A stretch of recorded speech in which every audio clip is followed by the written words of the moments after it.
오늘 고린도전서 11장 말씀 나누면서 우리 은혜 큰 은혜 받는 저와 여러분들 되기를 원합니다. 아멘. 고린도 교회는 상업 반도로 상업 위주의 상당히 발전된 그런 번영된 지역이라고 볼 수가 있어요. 그래서 이곳에서는요 한 70% 이상이 노예들이에요. 노예들. 왜냐하면 무역을 하고 상업적인 통상 관계가 있으니 거기서 먹고 이렇게 구역하는 자들이 많겠죠. 그래서 거의 한 70% 이상의 노예들이 구성되고 있다라는 걸 좀 알아두고요. 또 하나는 그렇기 때문에 두 번째로는 교회 내에 고린도 지역의 특성을 반영한 성도들이 있겠죠. 그래서 고린도 교회에는 아주 다양한 계층의 사람들이 나왔다라는 것을 우리가 알고 있으면 좋겠습니다. 세 번째로는 뭐냐면 그런 다양한 사람들 중에 누가 있냐면 헬라인들이 있고요. 그 헬라인들 중에서도 귀족적 헬라인들이 있어요. 귀족적 헬라인들 중에 여성들이 있는데 헬라인 중에서도 귀족적인 여성들은 지금보다도 좀 훨씬 더 자유로운 여성의 지위를 가지고 있었어요. 이들 유대교의 관점에서 봤었을 때는 유대인들에게 있어서는 여성이 부조적 차별을 받았죠. 그죠? 근데 헬라인들은 그러지 않았어요. 특히 헬라인 중에서도 귀족적인 여자들은 그들의 자유와 그들의 권리, 책임이라는 게 있었다는 거예요. 왜? 그들의 소유에 따라서. 이런 사람들이 교회 안으로 모여들으니 그거에 따라서 당연히 다양한 전통들이 한데 이렇게 섞여 있지 않겠습니까? 그러면서 발생할 수 있는 문제들이 있는데 그 문제들을 어떻게 해결하려고 했을까 이제 보는 거예요. 이러한 다양한 사람들이 고린도 교회에 왔는데 이들에게 있어서 거짓 소망을 가졌을 때 문제가 발생했겠죠. 그 문제를 이들은 어떤 방법으로 해결할까라고 봤더니 어떻게 해결했을 것 같아요, 여러분? 좀 아까 제가 얘기했지만 그들이 있는 것들, 그들이 가지고 있는 것들이 뭐냐면 전통이에요. 다시 말해 이러한 게 잘못된 거짓 소망 때문에 발생된 거야 라를 깨달아야 되는데 이런 걸 깨닫지 못하는 거죠. 이런 걸 깨닫지 못하기 때문에 참된 소망을 회복하는 방법으로 이 문제를 해결하는 게 아니라 그들이 가지고 있는 전통으로 이 문제를 해결하려고 했었다는 것을 우리는 첫 번째로 깨달았으면 좋겠습니다. 이 전통이 어떠한 특징 때문에 이런 게 나타나냐 보면 리멤버링, 기억하는 거예요. 기억하는 것들이 있어야지만 그 뭔가를 하나로 따르고 해결할 수가 있는 거예요. 근데 기억하는 것들이 없으면 단절된다는 거예요. 그럼 전통이라는 것은 뭐냐면 리멤버링, 기억하려고 하는 거예요. 오늘 바울이 고린도전서 11장에 제일 먼저 얘기한 게 뭐냐면 내가 그리스도를 본받는 자가 된 것 같이 너희는 나를 본받는 자가 되라. 너희는 모든 일에 나를 뭐하라? 기억하고 또 내가 너희에게 전해준 대로 그 전통을 너희가 지킴으로 너희를 칭찬하노라. 다시 말해서 뭐냐면 전통이라는 것은 리멤버링, 기억을 하게 함으로 어떻게 되는 거예요? 받고 전하게 하는 그와 같은 역할을 한다는 거예요. 이거를 다시 한번 얘기하지만 이와 같이 기억하고 받고 전하게 해서 현재와 미래를 갖다가 하나로 연결하는 건 뭐였다? 소망이다. 근데 종교적인 어떤 깨달음과 공동체적인 게 없으면 그 소망을 대체하기 위해서 많은 게 뭐다? 전통이다. 그래서 어떤 광의적 의미에서 우상 숭배도 전통인 거예요. 왜 계속해서 그걸 계속 유지하냐는 거예요. 왜 은행하는 일들을 계속하냐는 거예요. 그들이 가진 뭐기 때문에 현재적 리멤버링, 현재에 있었던 보상들을 기억해가지고 장래에 있는 보증, 앞으로 일어나고 올 시기에 있어서 그것을 다시 사용함으로 장래에 대한 확신에서 살고자 하는 거죠. 불확실 속에서, 두려움 속에서 살아가는 것이 아니라 장래에 이런 일이 일어날 거야 라는 확신을 갖게 해주는 게 뭐가 되는 거다? 보증해주는 게 전통이라는 거예요. 그러니까 전통은 단순히 옛것이 좋은 것은 받아들이고 나쁜 것은 이런 게 아니라 아주 메커니즘적으로 전통이라는 것이 현재를 살아가는 사람들이 미래의 불확실성을 줄이면서 현재를 통합하는 것에 사용되는 게 뭐가 된다? 전통이라는 거예요. 그래서 전통에서 전통에서는요, 세 가지가 소망에서 나타나는 것처럼 전통에서도 나타나요. 첫 번째는 뭐냐면, 소망에서 장래의 일을 이루어주는 분이 반드시 필요하다 그랬잖아요. 그런데 전통을 가지기 때문에 장래에 이루어주는 분을 믿지 않아도, 장래의 일을 이루어주는 분이라는 게 없어도 우리가 두려워하거나 무서워하거나 서로 분리되지 않는 거예요. 왜? 전통이 그걸 모아주기 때문에, 말해주기 때문에. 전통이라는 것이 이루어주는 거예요.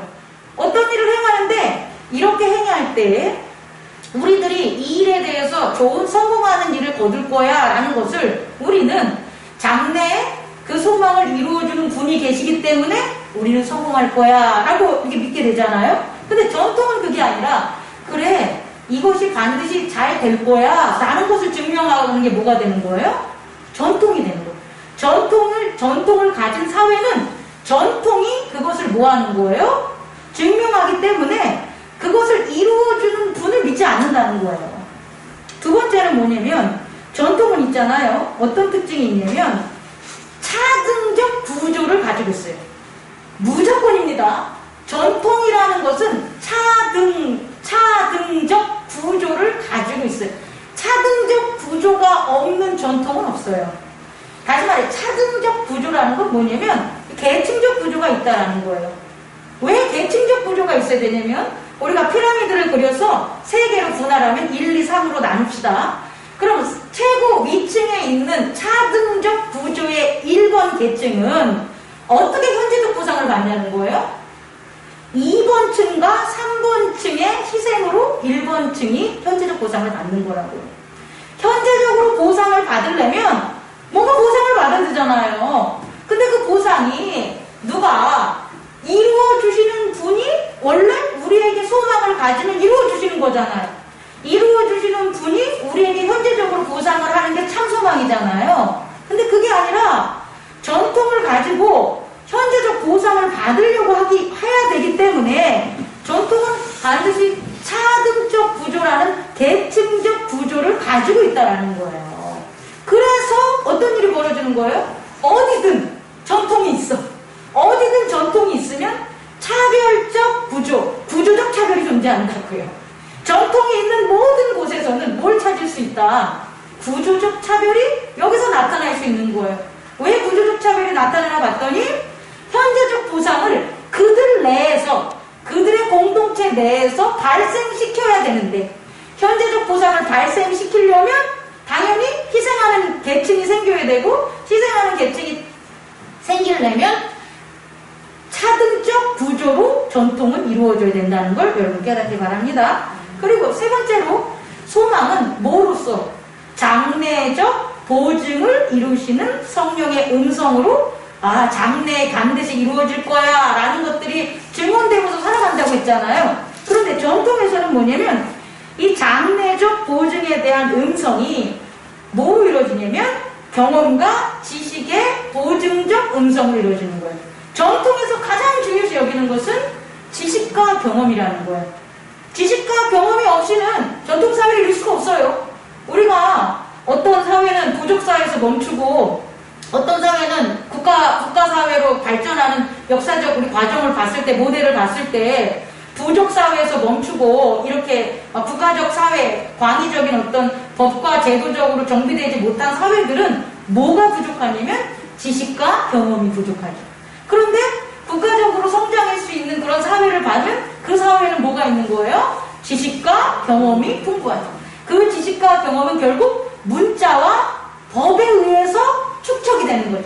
그래서 문자가 있고 법이 제정된 곳들은 어떻게 되는 겁니까? 그 문자와 법이라는 지식과 경험이 뭘 우리 그 전통을 구성하는 사람들에게 전달해 주냐면, 장래에 이런 일이 잘 되는 일들이 벌어질 거라는 것을 그 지식과 경험의 법과, 좀 아까 뭐라 그랬죠? 문자가 증명해 주죠. 그래서 그걸 듣고, 좋은 일이 있을 거야. 우리가 지금 희생하고, 우리가 이걸 견디고, 우리가 이 땡 공사를 하고, 우리가 이 도로를 포장하고, 우리가 잠시 몇 길을 굶고 나면, 전통적으로 그 지식과 경험이 보증된 문자와 법률에 의한 그 음성이 넌 잘 될 거야 라는 그걸 우리에게 뭐 한다는 거예요? 들려준다라는 거예요. 왜 목사님 오늘 왜 이렇게 좀 어려워요? 이렇게 나오는데 이 고린도전서 11장 이해하는 쉽지 않아요, 여러분. 단순히 뭐 여자 남자 차별 이 문제가 아니라는 거예요. 자, 여기까지 따라왔습니까? 다시 말해서 참된 소망이 없으면 참된 소망을 대체하는 것을 찾는다는 거예요. 그 대체하는 것들을 인간은 그 비종교적인 공동체 물질의 세계에서는 뭐로 찾았다? 전통으로 찾았다는 거예요. 그래서 그 전통의 요소들로 말미암아 참된 소망에서 받아야 될 것을 대체하고 살았다는 거예요. 근데 그게 참된 소망이 아니니까 또 전통이 가진 구조적 차별 때문에 어떤 일들이 벌어지냐, 당연히 문제가 발생할 수밖에 없었다는 거예요. 그래서 세 번째로 오늘 고린도전서 11장에는 교회에 뭘 나타내냐면 교회에 나타나는 구조적 차별에 대해서 언급한 거예요. 여러분이 한번 대답해 보세요. 교회 안에는 구조적 차별이 있다, 없다? 있다. 왜? 교회에 뭐가 있기 때문에? 전통이 있잖아요.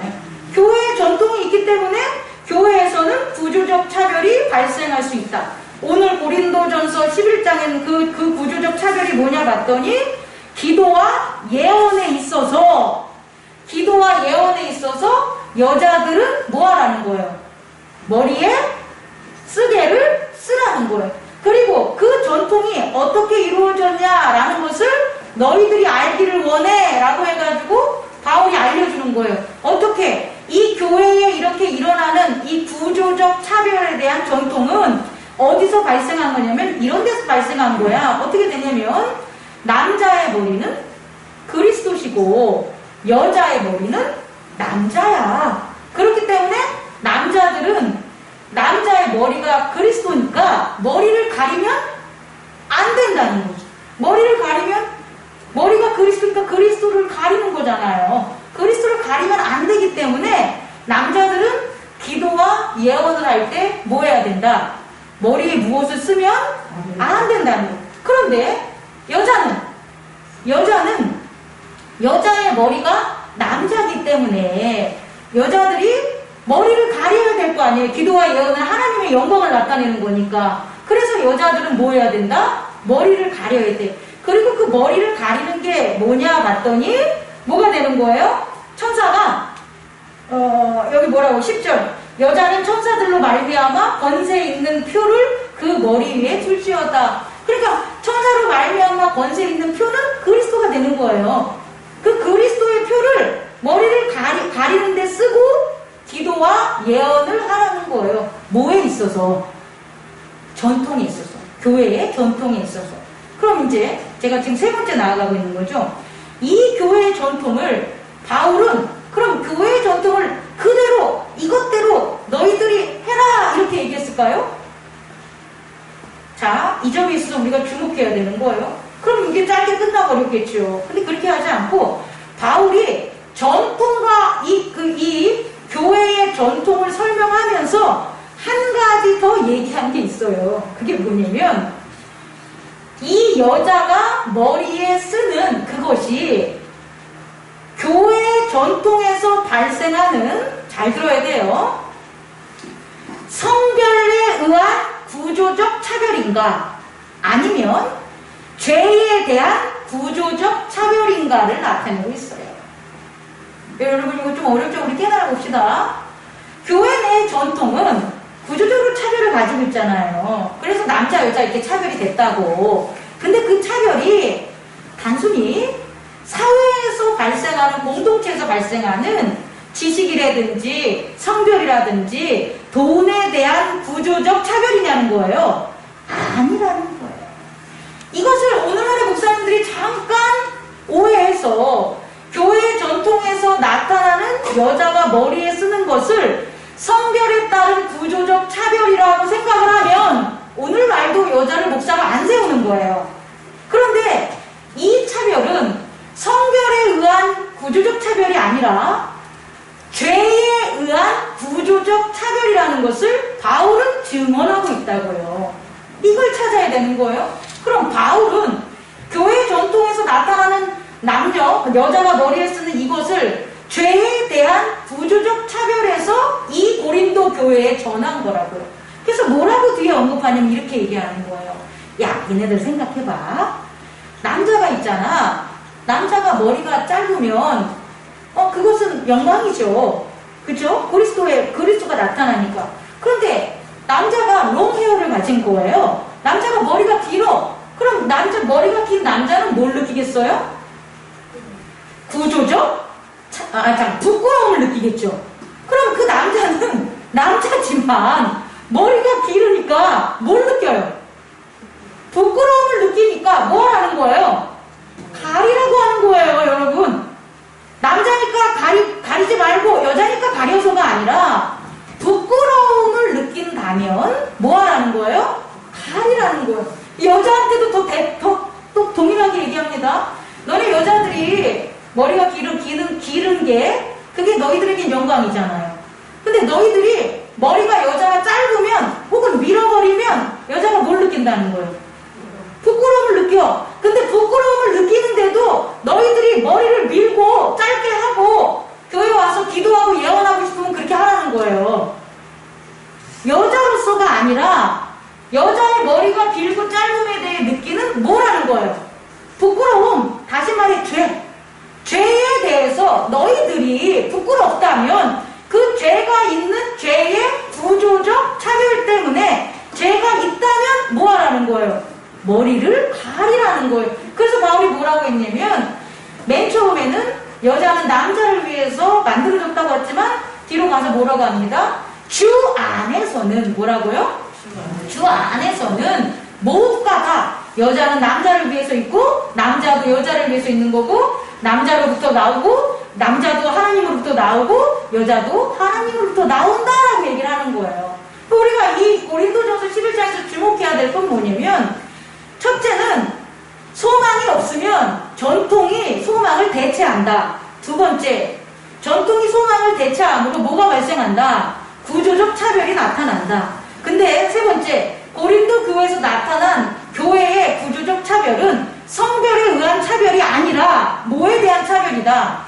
죄에 대한 구조적 차별이다. 그렇다면 교회 내에 발생한 죄에 대한 구조적 차별은 주 안에서 해결할 수 있을까요? 없을까요?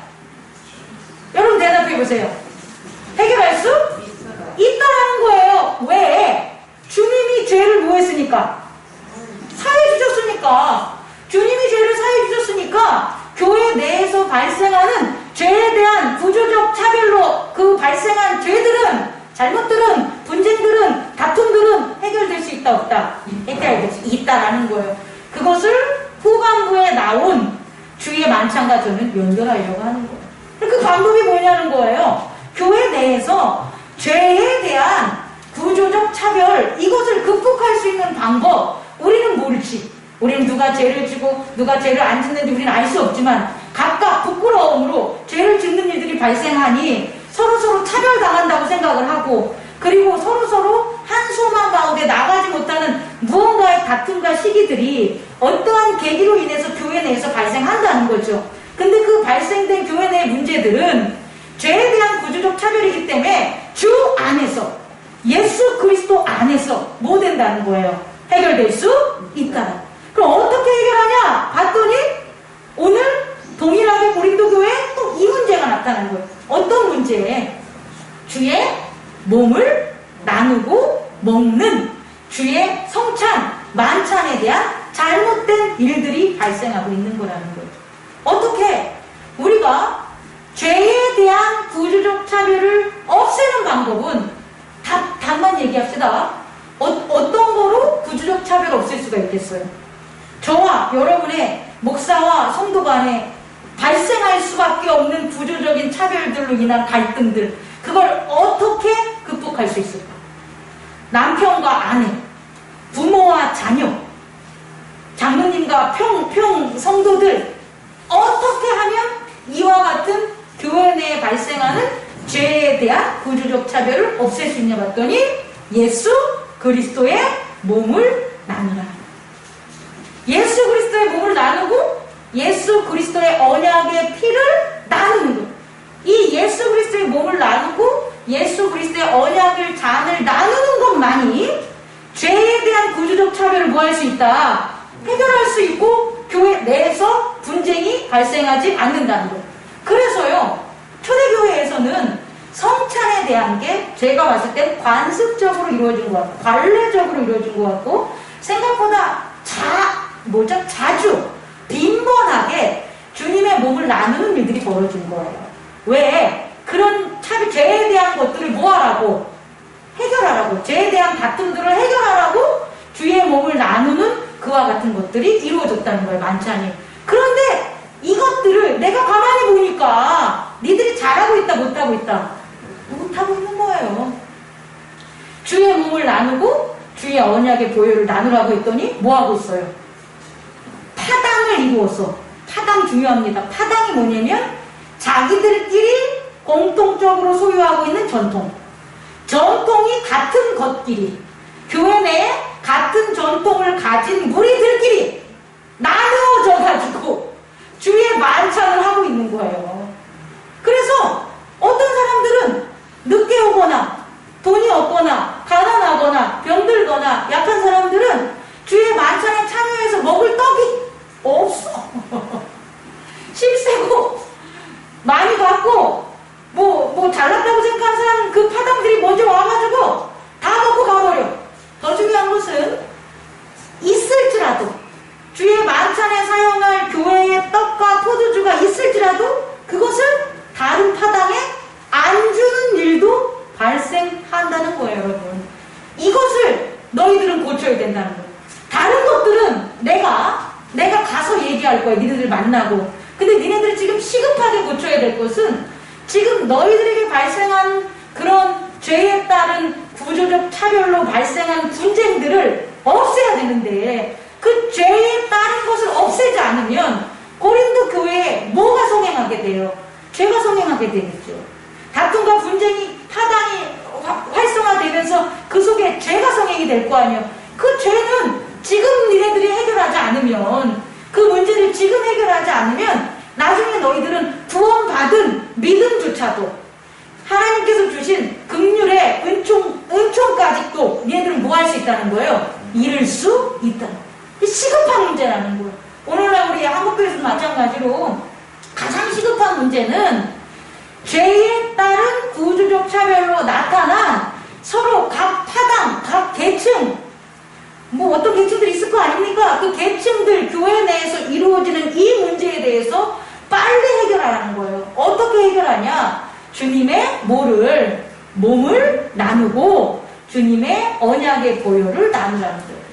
자, 그래서요, 바울이 마지막입니다. 어떻게 얘기하냐면 이렇게 우리는 생각해요. 주의 몸을 나누기 위해 주의 보혈을 마시기 위해 성찬을 하는 게 아니, 우린 그렇게 생각해. 우린 성찬이라는 걸 하면 오늘 뭐 하려고? 주님의 몸을 먹으려고. 주님의 언약의 잔을 마시려고 오늘 성찬해야지. 이런 태도로 이것이 전통이 됐다고요. 고린도 교회에. 그랬더니 잘못된 일들이 벌어진 거잖아요. 그래서 바울은 어떻게 얘기하냐면 그러지 말고 먹고 마시는 것 모두가 주를 리멤버링 하는 그와 같은 성찬이 돼야 된다는 거예요. 이거 이해할 수 있겠습니까? 주의 몸을 나누고 주의 보혈의 언약의 피를 나누려고 성찬을 하는 게 아니라 우리가 먹는 모든 것들, 그 먹는 모든 것들을 다 누구를 기념하라? 그리스도의 몸을 기념하라는 거예요. 우리가 마시는 모든 것들에 있어서 뭐하라? 그리스도의 보혈의 피를 기념하라는 거예요. 어렵죠? 실천 방안을 말씀드리면서 적용 끝내겠습니다. 그럼 이렇게 마시고 먹는 모든 것에서 그리스도의 몸과 그의 언약을 리멤버린 기억하는 게 결국 뭐가 되냐면 소망이 되겠잖아요. 그럼 어떻게 해야 되냐면 따라해보세요. 작은 일에 최선을 다하자. 작은 일에 최선을 다하면 중용에서 나타나는 게 뭐라고 했어요? 정성이라고요.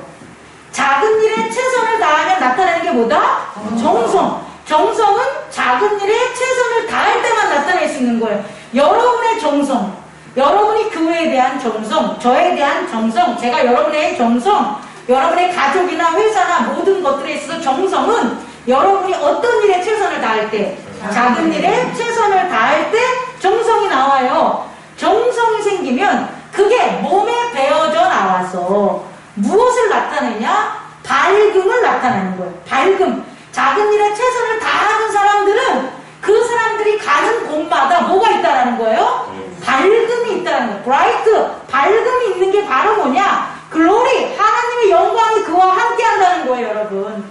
밝다라는 것은, 정성이라는 것은 하나님의 말씀이 이루어진다는 거예요.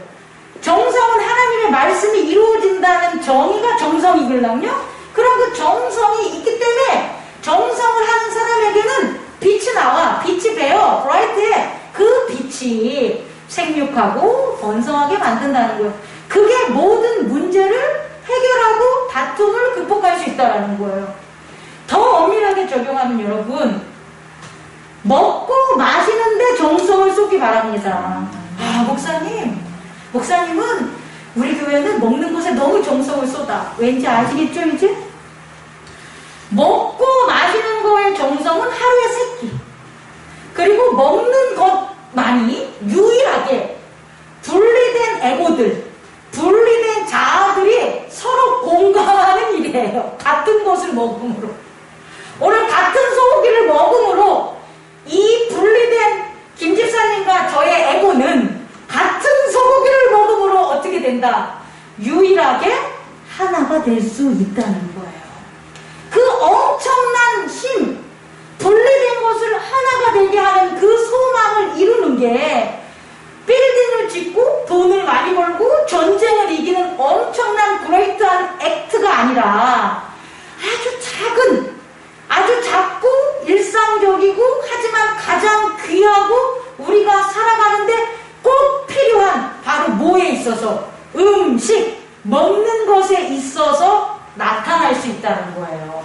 그러니까 작은 일에 정성을 하나 베푼다는 것은 먹는 것에 우리가 뭐 한다면? 정성을 베푼다면 그 가운데 뭐가 나타나는 거예요? 하나님의 영광이 나타날 수 있다고요. 그래서 예수님이 이 땅에 오셔서 그분이 가장 우리의 기억 속에 남는 게 오병이어 기적이 되는 거예요. 겉사람들이 몸에 있어서는 그들에게 뭘 나눠줬으니까? 빵을 나눠줬으니까. 먹을 것을 나눠줬으니까.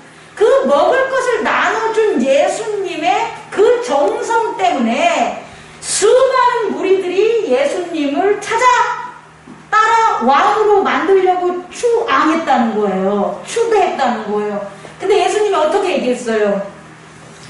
니네들에게 준 그 떡 말고 뭐 먹어라? 내 몸. 하늘에서 내린 생명의 떡인 나를 먹고 마시라. 언약에 대한 것, 그걸 얘기했더니 다 뭐 한 거예요? 저게 미쳤구나. 어떻게 사람을 먹어? 저게 자살할래나? 그러면서 어떻게 된 거예요? 다들 떠나가게 된다는 거예요. 자, 여러분도 나랑 친했던 사람이 도대체 왜 삐졌지? 아니 도대체 이 사람이 왜 그래? 라고 하면 정말 여러분 식탁에서 잘못한 거야.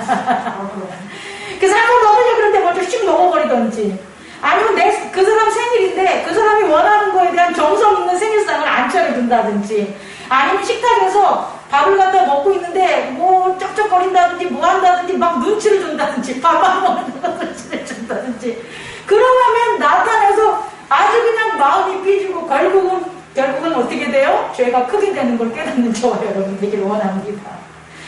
사랑하는 성도 여러분, 아무것도 아닌 것지만 음식을 나누는 작은 일에 정성을 베풀어 주의 몸을 리멤버링, 소망을 가지며 기념하는 저와 여러분 되기를 원합니다. 네. 그럼 그 작은 음식을 나누는데 정성을 가졌으니 그보다 더한 일들에 대해서는 더 정성을 나누는 저와 여러분이 될 수 있고요. 그런 가운데 우리는 뭐를 해결할 수 있다?